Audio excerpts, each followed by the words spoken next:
Hello, my name is Joe. I have a PhD in media studies, and my interest is in narratives and their infrastructures, particularly what we would call low art, as well as popular art, mass media, particularly with regards to fiction and the production, the dissemination, and the understanding of fiction. Um, I also take a look a little bit about what we might see as playful or moves or flows of media between different kinds of infrastructures, groups, and how do we sort of navigate those kinds of questions. This video we're looking at here is Anime Has a Dialogue Problem by Icy Died.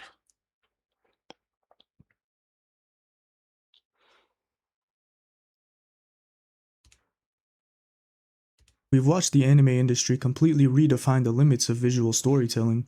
We're at a point where the sheer, painstaking artistry on display in an average seasonal show completely eclipses what used to be considered movie-quality animation just a decade ago. But despite this massive, undeniable evolution in how these stories look, there's one specific aspect of the medium that still feels like it's stuck in the past. Because for whatever reason, no matter how breathtaking the visuals get, anime scripts are still absolutely terrible. Western animation is so much ahead when it comes to dialogue that you can't help but wonder, why do most anime follow the same exhausting generic blueprint? It's an industry built almost Okay, so there are a few possible reasons. I do want to say that I am not technically by training an anime scholar, but there are a few possible reasons. So let's see if this video addresses them. I think there are some explanations as to why they are. Let's take a look. entirely on adapting weekly manga, which means the scripts are inherently chained to a medium that literally has to rely on massive text bubbles and internal monologues just to make sure the reader understands what's happening. But the problem is, when you directly translate that exact same script into a fluid, beautifully animated visual medium, those massive text bubbles just feel completely unnecessary. Today, we're going to be looking at some examples of terrible dialogue in anime, and I'll present some examples from other forms of media that actually get it right. There's a foundational rule in screenwriting when it comes to introducing two characters who Okay. So I think it's important to understand that if we are going to do a cross-comparative analysis of anime with other forms of media, we have to be clear of exactly what kind of parameters exist between anime and these other forms of media. I think the main definition that we usually see for anime is televisual animation, made in and generally for a Japanese audience. That very specific definition is used because there's a lot of things that come in with that definition prepackaged that we kind of have to unpack and then think about when we want to make these comparisons with other forms of media. So, we're just laying down some ground rules here. already share a complicated history. It relies on the idea that real people don't go around explicitly reminding each other of their biological or social parameters. If two characters have known each other for a decade, a good writer isn't going to have them recite their relationship status out loud. They're going to drop you right into the middle of their messy, lived in dynamic and force you to infer who they are to each other based strictly on the tension in the room and the conversation they have. But if you've watched enough mainstream anime, you already know that the industry is absolutely terrified of letting you figure anything out for yourself. There are many problems in anime where dialogue is concerned, and the first one of them is that a lot of the time in anime, they won't let us figure things out on our own. This artificiality doesn't just ruin cultural realism, it completely destroys how characters are introduced. It assumes that if the audience doesn't know the exact DNA sequence, backstory, and social dynamic of a character within 5 seconds of them appearing on screen, they'll change the channel. So one of the reasons that might be overly explanatory is primarily because, again, so the first element of our definition is we're dealing with televisual animation. And televisual animation is important in the sense that, one, you have a wide variety and a wide range of people who are going to be watching it, but you're also going to be watching it in relation to a broadcast system. A broadcasting system is really important when we think about storytelling because ultimately what's going to happen is the people who might be watching these shows might not necessarily be paying full attention to them. Depending upon when it's broadcast, will essentially dictate the kind of audience that you might have to deal with. And if your show gets shifted to different broadcasting times or different channels, that could shift dramatically as well. And so, therefore, there is a tendency to build or write stories based upon the infrastructure that you're in. And so, in this case, for anime, it's going to be based upon, well, the home. The TV is in people's homes, and it's essentially negotiating with a whole bunch of other things that are going to be happening within that household. People might not necessarily be paying attention. They might be talking over it. They might be watching it with friends or family. It's possible that they're watching it entirely alone, or they could be watching it on other things. People nowadays watch a lot of anime, for example, on the train or on public transit. And therefore, how much attention they're going to be paying to this kind of thing is going to be very, very different. This is really important when we talk about the visual language of things and the kinds of things they have to consider, primarily because if you take a look at, for instance, cinema and movie theaters have a different set of infrastructural requirements. When you go into a movie theater, you're effectively held hostage. You sit down, you don't go on your phone, you don't talk. There's a lot of things that you just don't really do, and therefore, pieces that are developed in relation to cinema have a much stronger expectation of exactly what their audiences can or cannot do, and therefore they're able to impose very particular things upon their audience members. They can be a lot more subtle in very different ways, and they can also change their dialogue in very different ways. Now, this doesn't mean that cinema ultimately absolves the video maker's concerns about dialogue, but it does show how different kinds of media infrastructures can shape how narratives and the considerations of narratives that we have to deal with here. So, when two characters with a shared history interact, the anime will literally pause the scene so the protagonist can hand the audience a relational dossier via internal monologue. This is my childhood friend. We've known each other for 10 years. Her parents own a bakery, etc. In the first season of Better Call Saul, Mike is pushing a little girl on a swing while talking to a younger woman. The show gives us zero narration and no title cards, but the dialogue gives us breadcrumbs.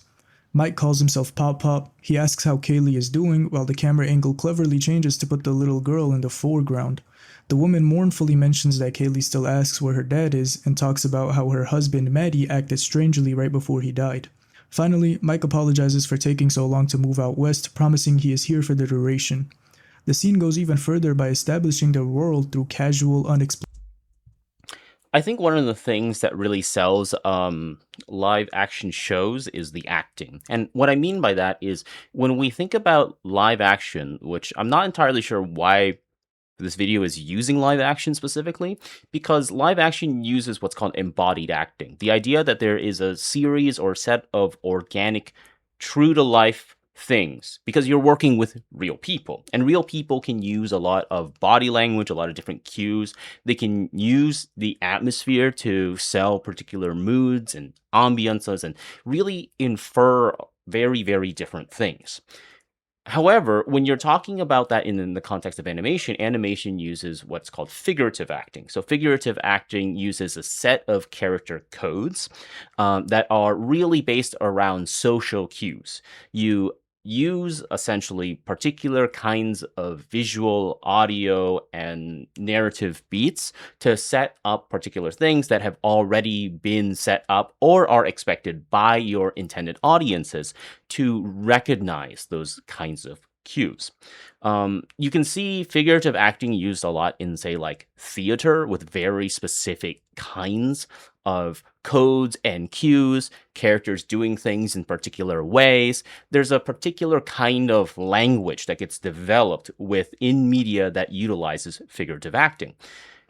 Using live action, and especially I believe I don't know enough about Better Call Saul, but it does. I do know that it has kind of a lineage of prestige television to make this comparison between sort of mass media, figurative acting, media mix, popular culture animation with a prestige television lineage, embodied acting kind of show is one way to talk about the differences in dialogue, but the dialogue doesn't exist entirely on its own. It's wrapped around all of these other factors.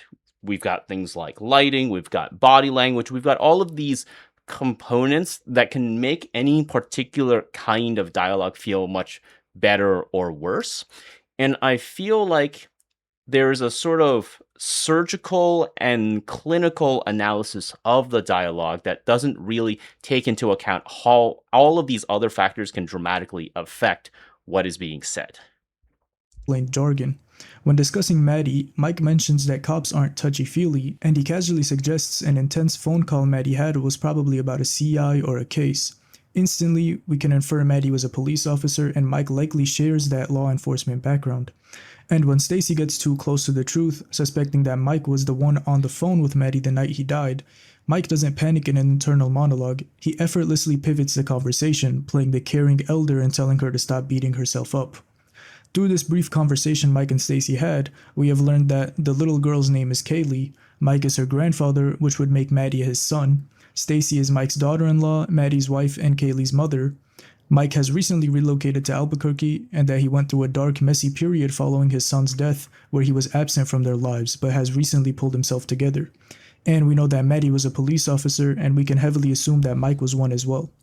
We were able to ascertain I think Better Call Saul's character of Mike here is seems a lot more stoic because that's just how his character is supposed to be portrayed.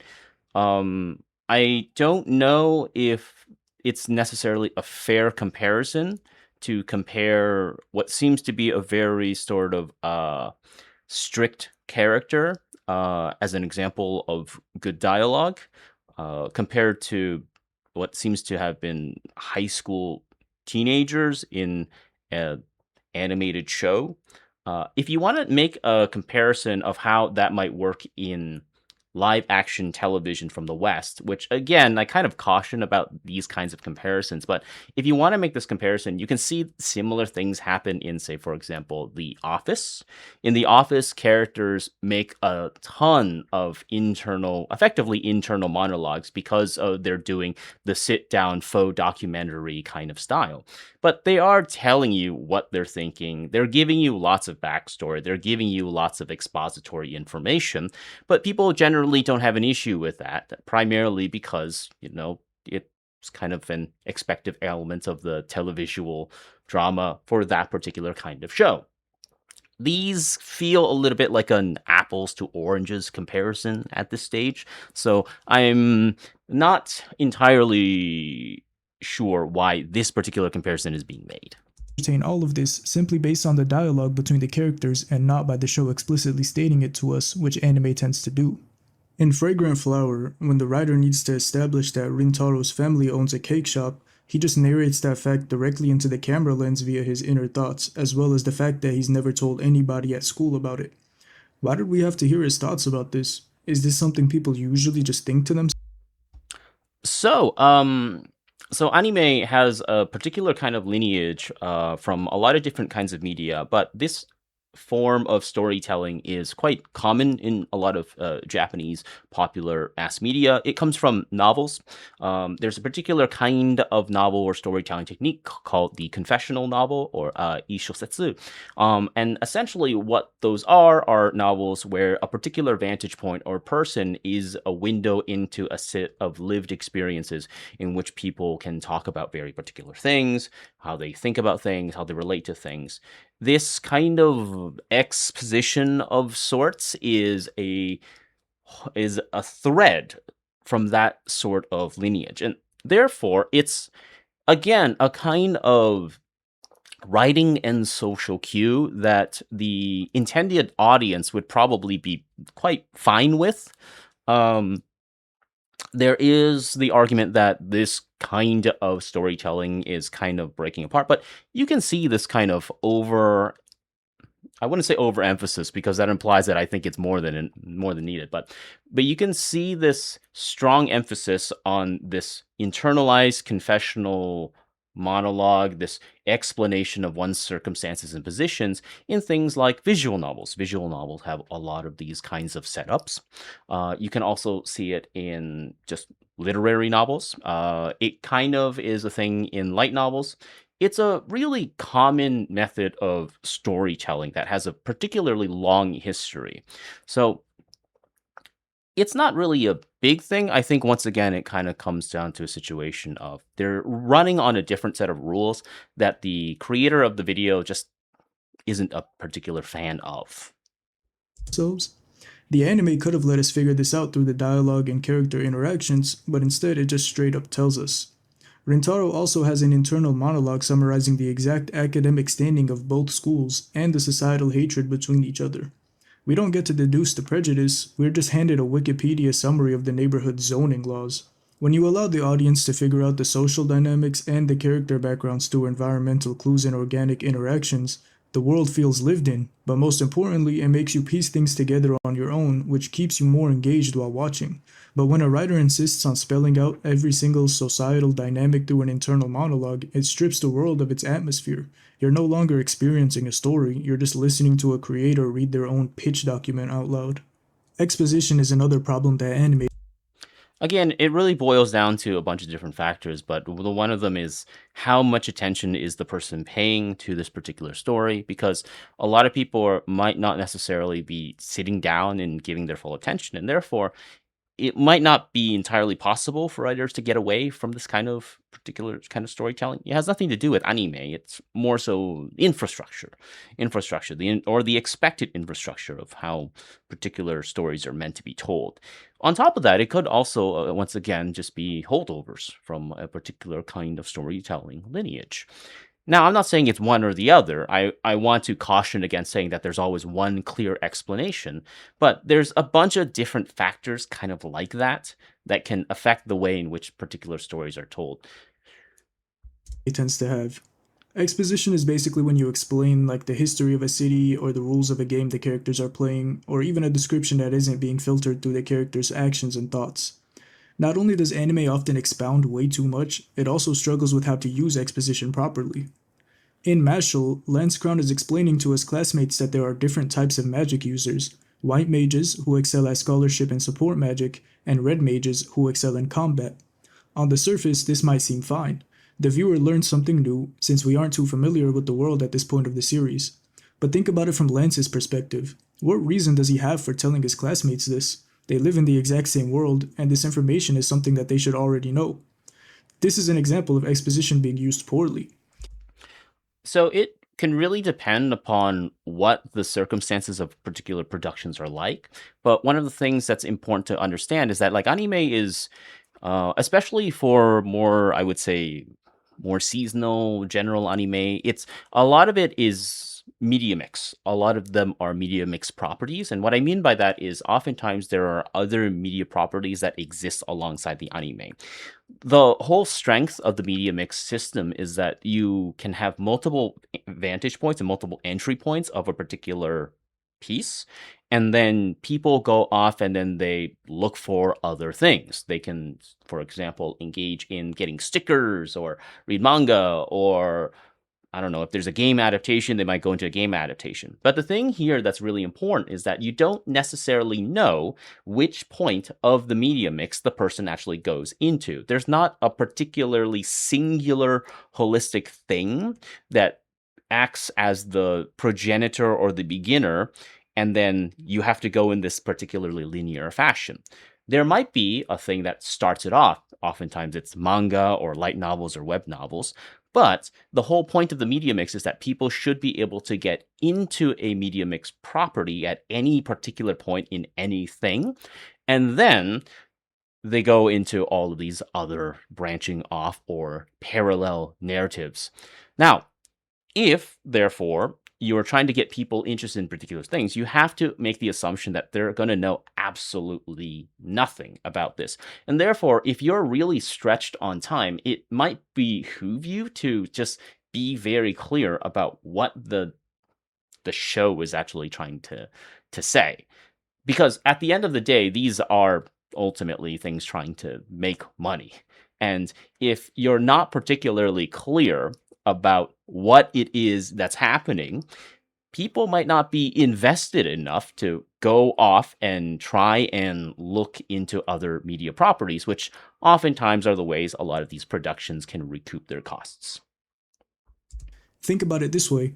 Imagine two real people in New York standing on the sidewalk next to the subway, and one of them says to the other, Ah, yes, the subway. The underground train network that runs on electricity and requires a metro card to access, which allows citizens to travel between the five boroughs.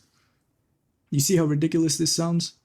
Now, we've all heard of the old phrase of Well, that comparison is I understand what the comparison is being made, but at the end of the day, anime is not trying to be real. So it doesn't really have to follow those kinds of particular conventions realistically. I mean, the magic system is not real. It can be whatever it wants. So if you're talking about things that don't actually exist, you might have to explain these sorts of things. less is more, and when it comes to writing scripts for a visual medium, the direct equivalent of that is the absolute golden rule of show don't tell. Now, if you've spent any amount of time watching video essays about why anime dialogue can be so frustrating, I guarantee you've heard that exact phrase thrown around until it basically lost all meaning. But it gets repeated so obsessively because it really is the foundational bedrock of good storytelling, and it's exactly what the anime industry fundamentally. So show don't tell primarily is a way to give people more tools to talk about other things. So show don't tell is oftentimes used in like English high school writing classes about how to write good fiction and all that kind of stuff. An example of show don't tell is instead of describing the moon, you could just instead of talking about the moon, you could describe the things, the situation, the circumstances around the moon, and then that gives a lot more information and ambiance for people. But show don't tell is not always a particularly useful thing. Sometimes it can veer to the extent of being cryptic, or other times, if it gets too far, people might think it could be pretentious. You know, think about all of the debates that have kind of occurred as a result of shows being very cagey about explaining anything within their narratives, and then as a result, people either find it to be overly pretentious, or people find it just make a gajillion videos about it. Now, sometimes that's a good thing. Sometimes people want that particular thing, but it doesn't necessarily always create the result that people want, and just having show don't tell doesn't automatically make something better. And to be frank, show don't tell is so broad as a general rule that it isn't really a particularly clear set of advice. It isn't a particularly clear advice to give to people. Um, there's a lot of things that people might think are good examples of show don't tell or bad examples of show don't tell, but oftentimes it ends up being used as a cudgel for people to pedestalize the things that they like or they find interesting. Struggles with. A great example of show don't tell actually appears on the TV series Shogun. Midway through the season, Toronaga delivers a piece of news to Lady Mariko in a conversation they have. 虎長様とお別れしてからの安仁様のすべての振る舞いを書き記したものにござりまする。引き続き安仁の屋敷にとどまり通詞の役目を続けてくれ。では主人は文太郎にはそなたと同じく安仁の屋敷に投留するよう申し付けた。さすれば二人のどちらにも仕えられるであろう。He informs her that her husband, Buntaro, will be moving into the exact same house as her and the Englishman John Blackthorne. To those of you who aren't informed on the show, I'll briefly explain Mariko's position and what this means. The audience knows that Mariko's husband is abusive.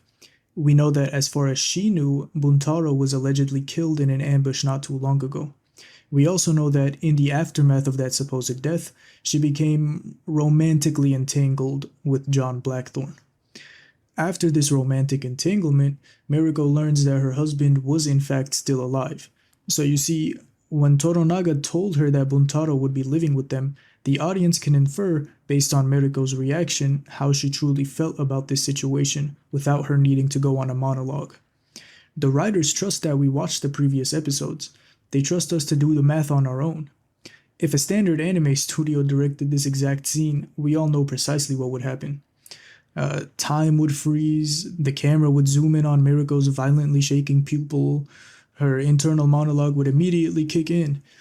But if he moves into the same house as the Anjin, he might find out what we did. If he finds out, he'll kill us both. What do I do? Or something along those lines. Actually, I think I nailed that perfectly. Anyways, the script would aggressively spoon feed the audience the exact I don't know if it would be presented like that because at the end of the day, Shogun is a live action show. It's a live action prestige TV show. And therefore, it has a lot of, again, different expectations, as well as different codes of acting, which informs the way also the dialogue will be shaped out.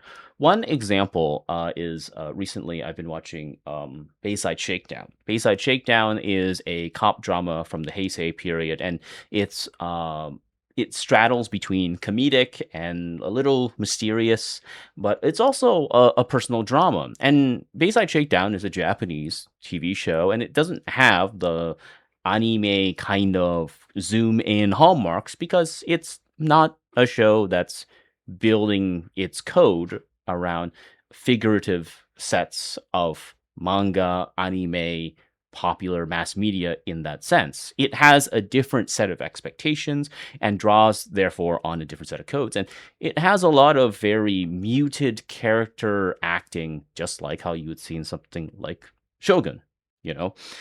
So the issue I feel like is the media, but the media's problem is based upon a series of codes that necessitate how these particular things happen. And it's just, we might be transposing or expecting different things that the media itself doesn't really care that much to try and address.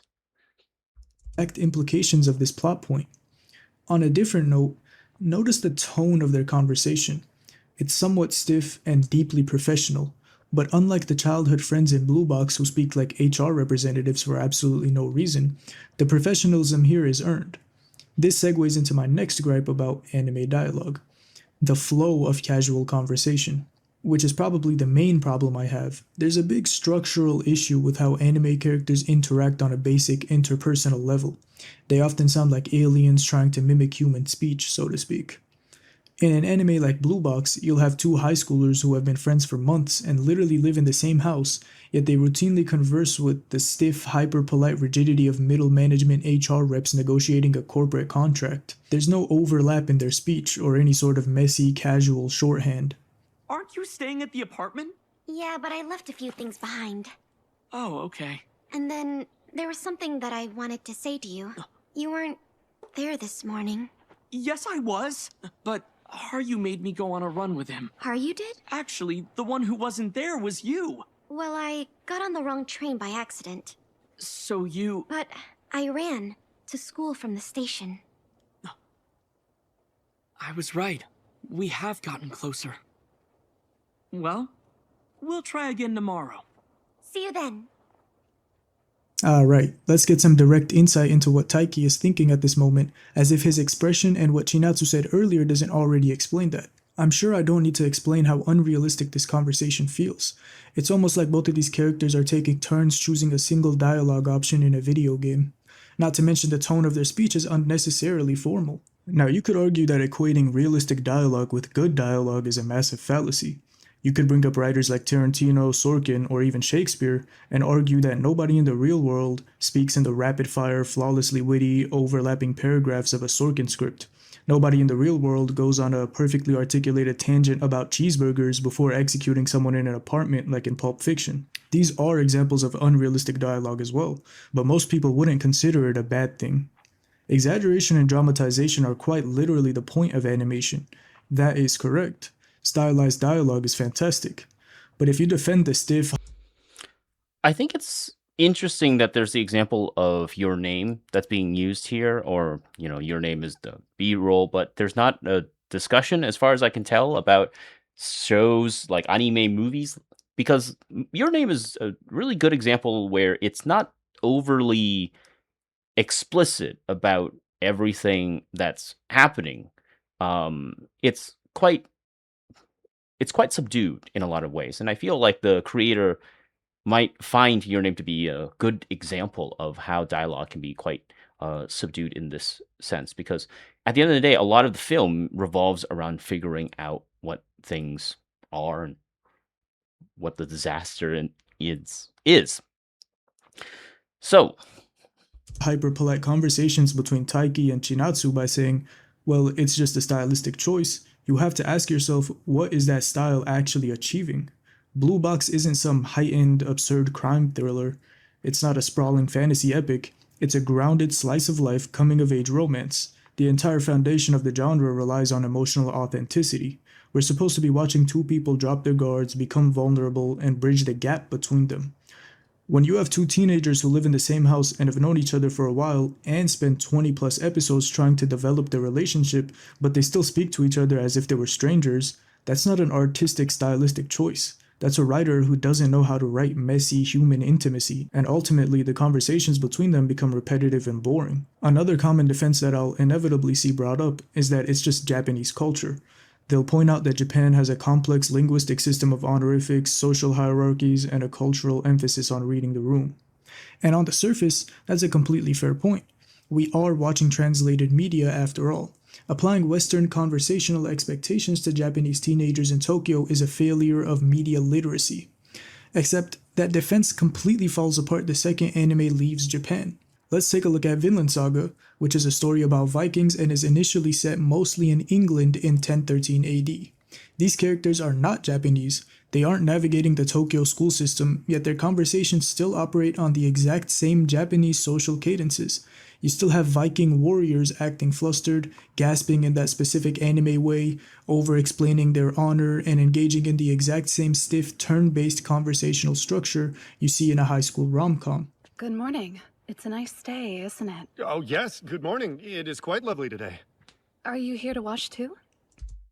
I think one of the big things, again, to really think about when we're talking about this is anime draws upon a different set of figurative codes. And as a result, yeah, you might think, well, it's kind of weird that they're acting like Japanese people, but the once again, the big thing is this media has built a social set of codes upon how to tell particular stories in this particular way.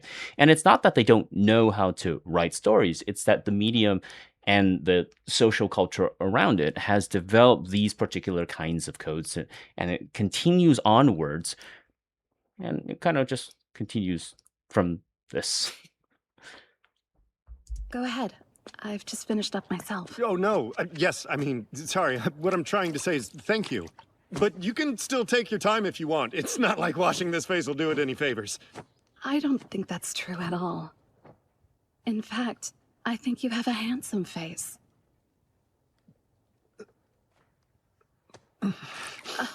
Is something wrong? Are you not feeling well? No, just my heart. That's not good. Are you in pain? No, I'm fine. It's fine. I'm not sick or anything. I promise. You watch a scene like that, and the cognitive dissonance practically gives you whiplash. I mean, you have a grown-ass Anglo-Norse Englishman reacting to a situation with the exact same emotional beat as a rom-com protagonist who just accidentally held hands with his crush. It completely shatters the immersion.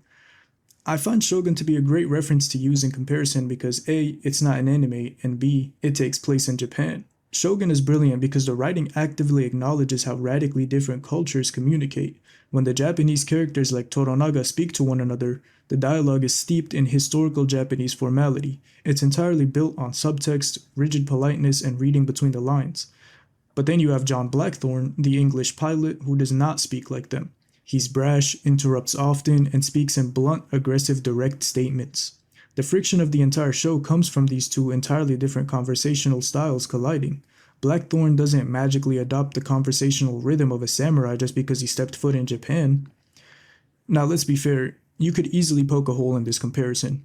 You could argue that, of course the Englishman in Shogun sounds like a realistic Westerner, the show was run by American writers. They know exactly how an English person speaks.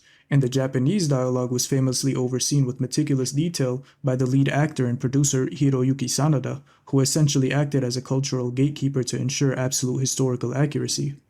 Comparing a multi-million-dollar prestige drama equipped with a diverse writer's room and dedicated cultural consultants to a single mangaka drawing 20 pages a week in a tiny Tokyo apartment is a fundamentally unfair comparison. I admit that. The mangaka doesn't have a Western consultant sitting next to them. They have to write what they know. But while the production reality explains the problem, it doesn't excuse the final product. My issue isn't that Thorfinn in Vinland Saga fails to use historically accurate 11th century Old Norse sentence structures. I don't expect a linguistics thesis. My issue is that the default fallback for a character who is completely disconnected from modern Japanese society still has a similar social cadence of a modern Japanese teenager. When an author is tasked with writing a character from a radically different background, they have a choice. They can try to imagine how that specific harsh environment would shape a person's communication style, or they can take the easy route and just project the social dynamics of their own daily life onto a character wearing a different costume. Anime typically Media always has to deal with different levels of familiarity with the audience, and it's up to the people producing it to make those particular calls as to when they think certain kinds of levels of familiarity are a thing. One example, for instance, is anachronism. When we're talking about the example of Vinland Saga, one thing you might see a lot is like the Tiffany problem, right? The Tiffany problem being you won't see a lot of medieval works using the name Tiffany because it has been strongly associated with contemporary names, contemporary naming scheme, despite the fact that historically it has been a very, very, very common medieval name. So one of these element, therefore, one of the big things to think about is to what extent should we change, preserve, or where do we actually make these kinds of changes? And you might disagree ultimately with where these changes are made, but they are generally quite deliberate. And as far as I can understand, Vinland Saga does a lot of other changes in other different ways because they generally tend to be more palatable to its intended audience. relies almost entirely on the latter. It really is such an incredible shame, because animation is a beautiful, entirely limitless medium for expressing surreal, abstract, and deeply intimate things that you usually wouldn't be able to capture anywhere else. When you have the absolute freedom to visually bend reality to show exactly how a character is feeling, bogging the scene down with a literal audiobook reading of their thoughts doesn't just feel lazy, it feels like a complete waste of the art form's potential. Or maybe I'm exaggerating, I don't know. Maybe I'm just being overly critical. It's entirely possible that I'm just projecting my own hyper-specific conversational preferences onto an industry that operates with a completely different set of cultural goals, and maybe expecting a 2D drawing to convey the same unspoken micro-expressions as a human actor is just asking too much of the medium. But then you see a show that actually gets it right, and you realize that it isn't impossible at all. Take Hunter x Hunter for example. And I'm not just using Hunter as an example because it's the best piece of fiction ever conceived, even though it is. I just happen to remember an interesting conversation between characters. Specifically, the scene where Gon asks Crollo a very simple question. How can you kill people who have nothing to do with you? Crollo responds, 白旗を上げた割に敵意満々といった顔だな。なぜだろうな。関係ないからじゃないか。いや、改めて問われると答えがたいものだな。動機の言語化か。あまり好きじゃないしな。しかし案外、いや、やはりと言うべきか。自分をつかむ鍵はそこにあるか。Now you might be thinking, What's he talking about? or you might be thinking, wait, isn't he just monologuing about his feelings? Isn't that what you were complaining about? But the reason this scene is a masterpiece of writing is because Crollo isn't delivering an exposition dump, he's actively trying and failing to figure out his own psychology in real time. This is also an example of stylized dialogue, which I talked about earlier. Sure, it's unrealistic for someone to actually talk this way, but it actually achieves something here. This is actually a pretty notable example of why show don't tell is a very limited piece of advice. Crollo is a deeply damaged, sociopathic human being trying to untangle a complex web of cognitive dissonance, and the dialogue reflects that struggle perfectly. By having Crollo stumble over his words and fail to give a clear, definitive answer, the writing reveals the terrifying, hollow core of his character far more effectively than a 10-minute flashback ever could. It proves that when anime characters are allowed to actually think rather than just narrate, the medium is capable of writing some of the most sophisticated, nuanced dialogue in modern fiction. Yes, I'm glazing. On the topic of masterfully written dialogue, Arcane is certainly not One thing that I'm kind of interested in is knowing exactly how much anime the video creator has made. Oh, sorry. One thing I'm interested in is how much anime the video creator has seen. And I don't mean that in a gatekeepy kind of way, because there's a lot of anime that very purposefully breaks with this kind of generalized, expository, explanatory structure for very specific and very purposeful reasons. Example, Odd Taxi takes really good stakes, really bends a lot with dialogue, and it really pulls in with so one example is Odd Taxi. Odd Taxi is really good at playing with that kind of elements, all those components, because it's effectively taking its premise and then sort of selling it along those lines to give a sense of mystique to its kind of world. Another one that was really well lauded was Rakugo Shinju. Rakugo Shinju is also itself breaking away from the explaining particular things in a very specific kind of format. And it's talking about that with regards to the sort of the false history of the art form itself. So there are shows that are kind of like that. And you can also see how different kinds of media environments change the particular media forms themselves. One example is the way in which the storytelling and visual language of Demon Slayer changes for Mugen Train. It's a little bit more playing around with visuals because it's a movie. It's a movie that was built and meant to be played in theaters, and therefore its writers, as well as its producers and its animators, all the people working upon that movie understood that it had a different set of tools that it could use to explain and work with. And you can see that in Studio Ghibli films. The Studio Ghibli films, they're primarily made for the theater. So they have different kinds of constraints and expectations. And so I understand for the sake of time using very limited examples, but when we talk about the issue with the media itself, and then we don't necessarily depict what strong texts are doing and instead focus upon, perhaps, I'm not entirely sure, perhaps more less lauded examples, it's not particularly good way to ex you know demonstrate the argument that's being made here. something we can exclude. One line that comes to mind is when Silco is sitting down in front of Vander's statue and he says, "Oh, it all makes sense now, brother. Is there anything so undoing as a daughter?" When you really sit down and map out Silco's entire character arc, the sheer weight of this scene becomes almost overwhelming, mostly because his entire ideology, his whole violent, single-minded pursuit of an independent Zon, was built on the deep resentment he felt toward Vander for giving up that exact same dream. For his entire life, Silco believed that real power belonged only to those who would stop at nothing to achieve it, making him completely incapable of understanding how a man as fierce as his brother could just abandon his revolution. But then he takes in Jinx, and over the years, as he grows to care for her as if she were his own daughter, we watch him slowly make the exact same mistakes that Vander made. Jinx constantly jeopardizes his empire. Her chaotic actions cause massive problems for his political position, and yet he still endlessly defends her, blinding himself to the fact that his underlings can actively see him slipping as a leader. It isn't until Jace forces his hand, offering him his life's dream of an independent nation on a silver platter, on the condition that he has to hand over Jinx, that Silco finally realizes how much he's changed. He realizes that he's fully willing to abandon the one goal he devoted his entire bloody life to just to protect this girl, and in that agonizing moment, he finally understands why Vander hung up his gloves all those years ago. The brilliant part about the line, "Is there anything so undoing as a daughter?" isn't just the subtext, the fact that he's officially surrendering his political empire without ever having to actually say the words "I surrender."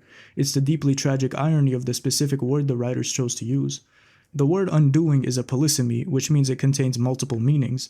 When Silco says it, he simply means it in the emotional sense that the tyrant he thought he was has been undone and Um, I'm not entirely sure where this point is going. It seems that the video author just really loves Arcane. I'm not entirely sure where it's going. This is kind of a series of arbitrary claims about what they like about this particular scene, which is great. It's great. Analyzing shows that you like, why you like them, what are the elements and the mechanics, how you like them. That's useful. But I'm not sure how this ties back to the thesis. It probably is saying that this is an example of it being done well, but it so far has simply said that it is doing this thing and this is a good thing. But other anime do this all the time. So I'm not entirely sure how this completely connects. changed by fatherhood. But the writers are playing a much darker, much more fatalistic trick on the audience, because undoing also means literal ruin and destruction. The script is quietly utilizing dramatic irony to foreshadow his downfall, which is that Jinx is quite literally going to kill him and be his undoing. When we talk about dramatic irony, we're really just talking about an asymmetry of information. The incredible, suffocating tension that gets created when the audience knows something that the characters on screen do not. If you want to create a genuinely suspenseful scene, the absolute best way to do it is to give the audience a crucial piece of information and then force them to sit there and watch two characters engage in a completely normal, mundane conversation, totally unaware of the impending disaster. The tension doesn't come from the words they're saying, it comes entirely from the gap between what the characters know and what the audience knows. Keep the audience a little ahead of the characters or a little behind. Now imagine a scene where we see a villain slip poison into a drink before handing it to the hero. If a typical anime studio directed this scene, we'd instantly get an internal monologue from the villain.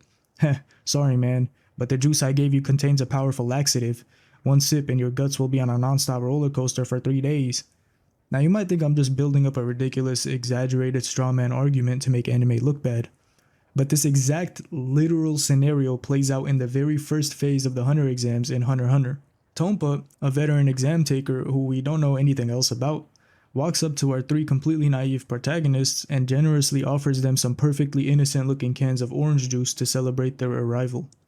We have no clue that he could potentially be messing with them, but don't worry about that, his monologue will catch us right up to speed, and just reveal his entire plan to us. Technically, this is more about how anime hates letting us figure things out, and it is a form of dramatic irony because the monologue does successfully create a gap in knowledge between us and the protagonist, and I guess by the definition of the term, you would be right. We know about the laxative and Gon doesn't. But the problem here isn't the presence of the irony, it's the absolute laziness of the delivery mechanism.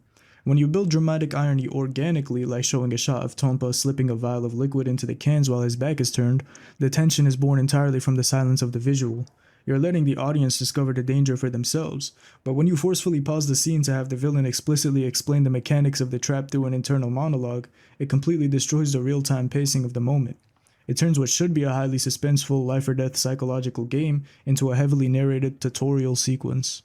It's the equivalent of a magician stopping his own show to loudly explain how the trapdoor works before the So Hunter x Hunter and a lot of I would say in general, a lot of like shonen shows, are a really interesting example because they have a lot of elements that we might be able to argue draw from sort of like very explanatory media, especially things like pro wrestling. Uh, Pro wrestling was a really big formative piece of media in post-war Japan. You can see, for example, in tournament arcs. Tournament arcs are really, really big in anime, especially in shonen anime.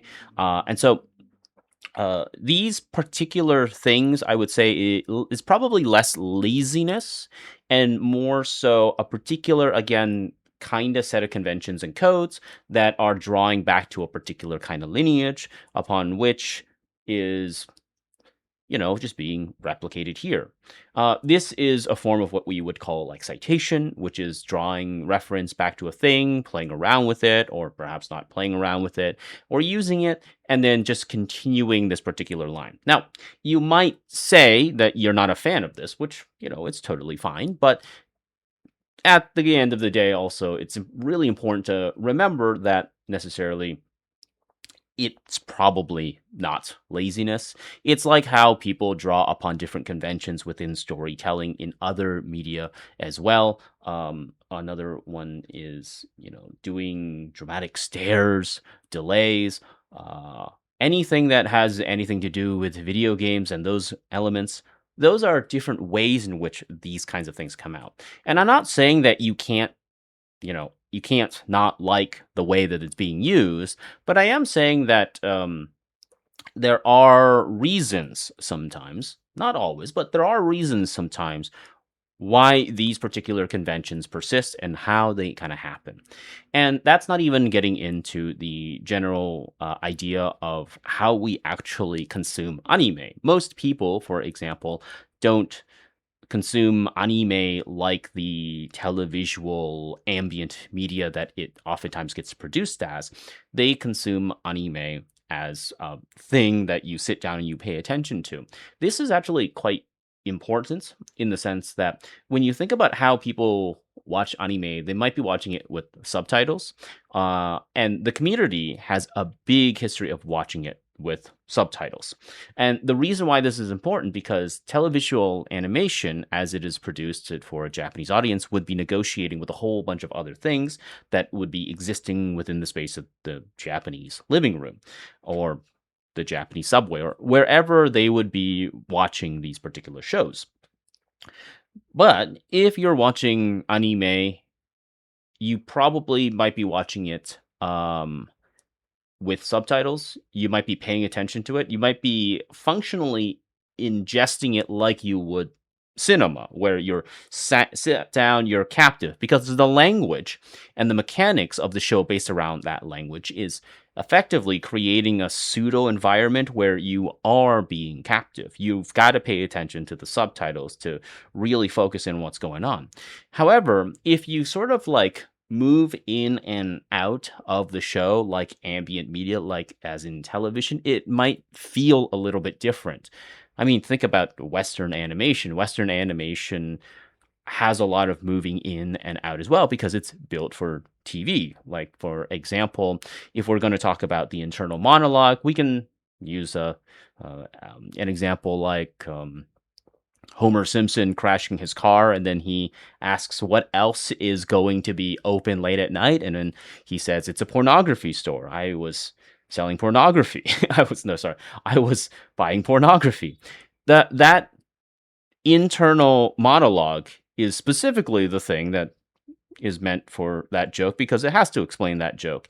It could technically still work without needing to explain it at all, but that's just how televisual storytelling sometimes works. So, yes. The trick is even finished, and it just proves that the anime industry would rather spoon feed you the plot than actually let you feel the suspense or figure it out for yourself. The most ironic part about this is that by dedicating so much unnecessary screen time to his internal thoughts, the show accidentally telegraphs the outcome of the scene before it even happens. When an anime artificially slows down time just so a villain can loudly gloat in his own head for 30 seconds, it becomes incredibly obvious to the viewer that Gon is obviously going to figure it out and spit the drink out anyway. See guys, I'm not biased. Even Hunter x Hunter isn't infallible. Now I know some of you are already coming to the conclusion that, so good dialogue is just no dialogue? If a scene is obviously showing us a visual representation of how a character is feeling, including their inner thoughts adds absolutely nothing to it. It makes it feel completely redundant, turning what should be a raw, intimate moment into something that feels more like a mandatory audio description track for an audience the director assumes just isn't paying attention. And maybe I am completely off base here. I know that adapting a manga is a wildly different beast with its own unique pacing, and perhaps it's arrogant of me to sit here and demand that an industry strip away one of its most deeply ingrained stylistic traditions just because I personally find it exhausting to be constantly spoon-fed the plot. But when an industry is quite literally built on the backs of visual artists who can convey an entire lifetime of regret just by the way they draw a character's eyes dropping to the floor. So it seems to be the end of the video. One thing that I should mention is one thing that's kind of important is that at the end of the day, it's ultimately a preference kind of thing. When we talk about how the certain kinds of media tell specific stories and the conditions in which they're producing these kinds of stories, it's not to absolve anything, or it's not to say that you have to take this kind of thing seriously, but it is ultimately a discussion about labor. And what I mean labor, I mean the the work or the decisions that go into working or on particular things, and how they brush up against pre-existing modes of analysis of those kinds of texts. When something happens, do the way we think about it actually explains what's going on, or do we accidentally just kind of just push it aside? There's a really interesting piece of sort of history with regards to, for example, the early cell phone novels in the early 2000s, in the sense that they were, by most accounts of people who were literary critics, not quote unquote very well written. They eschewed a lot of the general conventional mechanics that made it to the that we would see in sort of like published novels. And it got to the point where there was a big debate over whether literary studies in Japan could actually even talk about cell phone novels because it didn't quote unquote feel like literature.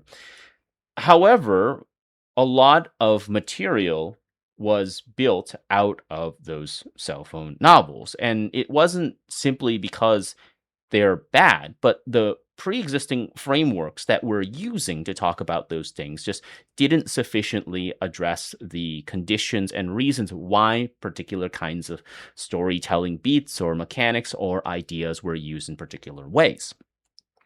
And I think this video kind of wants to suss at that, but also kind of doesn't really address too much about how labor plays a role in understanding certain ways in which stories are produced.